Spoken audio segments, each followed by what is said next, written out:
Bonjour, dans cette vidéo nous allons voir ensemble comment soustraire un nombre relatif.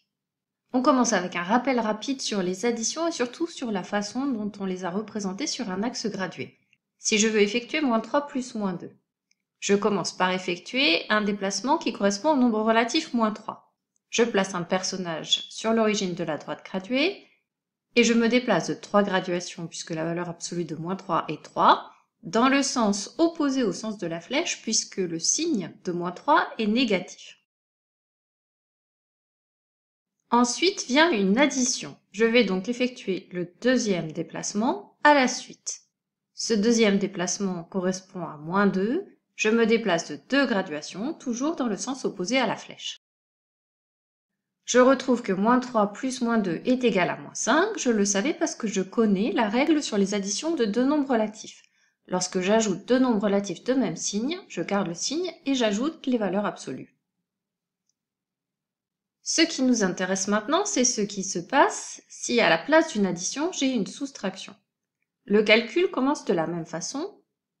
Je commence par effectuer un déplacement qui correspond à -3. Je me déplace de 3 graduations dans le sens opposé au sens de la flèche.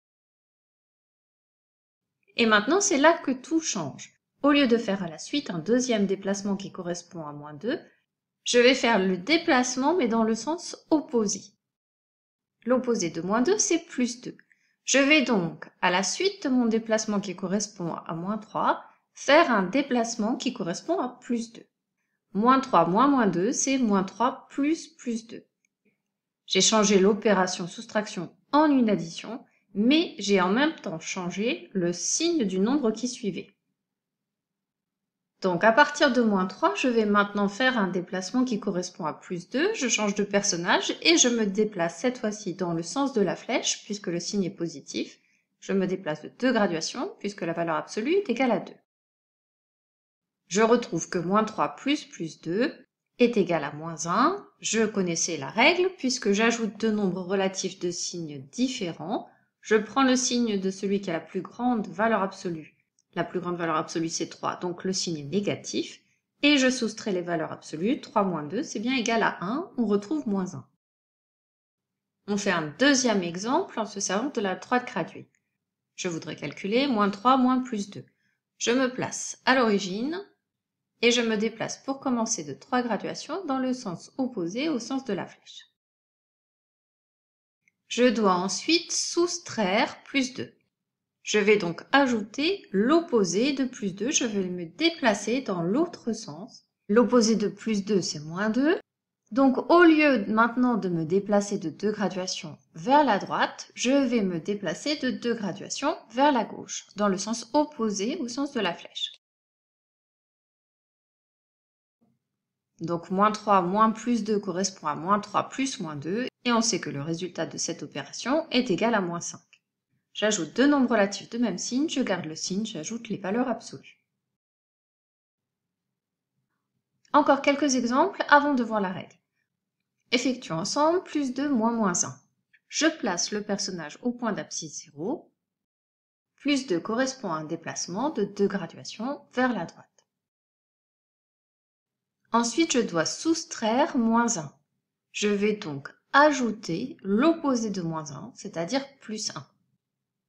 Je me déplace donc à nouveau vers la droite, cette fois-ci d'une graduation. Je retrouve que +2 plus +1 est égal à +3, mais surtout la nouveauté, c'est que c'est égal à +2 moins -1.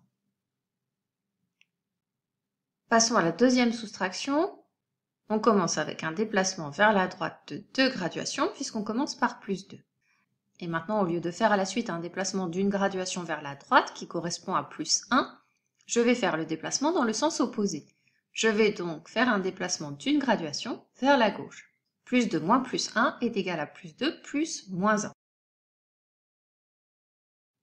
Et le résultat de cette opération est égal à +1. Pour les deux derniers calculs, on va simplement transformer ces soustractions en deux additions, puisque ce qui nous intéresse ici, c'est la soustraction. Les additions de relatifs, on a déjà vu dans un précédent chapitre comment faire. Si je veux calculer -2 moins +1, je vais d'abord effectuer un déplacement de 2 graduations dans le sens opposé à la flèche, qui correspond à -2, et je vais faire successivement un déplacement qui correspond à l'opposé de plus 1. Je vais donc faire un déplacement d'une graduation dans le sens opposé à la flèche, ce qui correspond à ajouter moins 1, moins 2 moins plus 1 est égal à moins 2 plus moins 1. Pour moins 2 moins 1, je commence par un déplacement de 2 graduations dans le sens opposé à la flèche, et ensuite je fais un déplacement qui correspond à l'opposé de moins 1. L'opposé de moins 1, c'est plus 1, donc je vais me déplacer d'une graduation dans le sens de la flèche. Donc moins 2 moins 1, c'est moins 2 plus 1.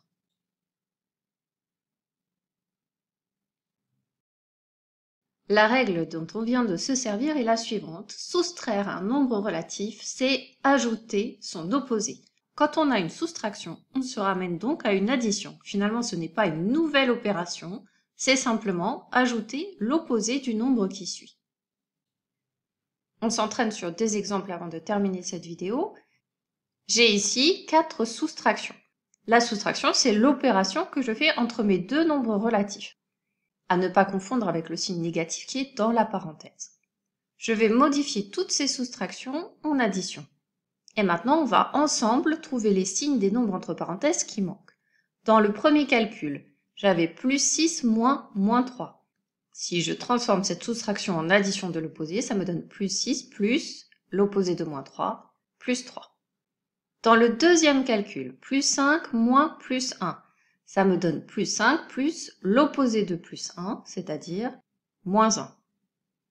Dans le troisième calcul, moins 8 moins 1, ça me donne moins 8 plus l'opposé de moins 1, c'est-à-dire plus 1. Et enfin, dans le dernier calcul, plus 2 moins plus 1, ça me donne plus 2 plus moins 1. Maintenant que j'ai réécrit toutes ces soustractions en addition, comme je connais mon cours sur les additions de nombres relatifs, je peux finir le calcul. Plus 6 plus 3, j'ajoute deux nombres de signes positifs, le résultat est donc positif.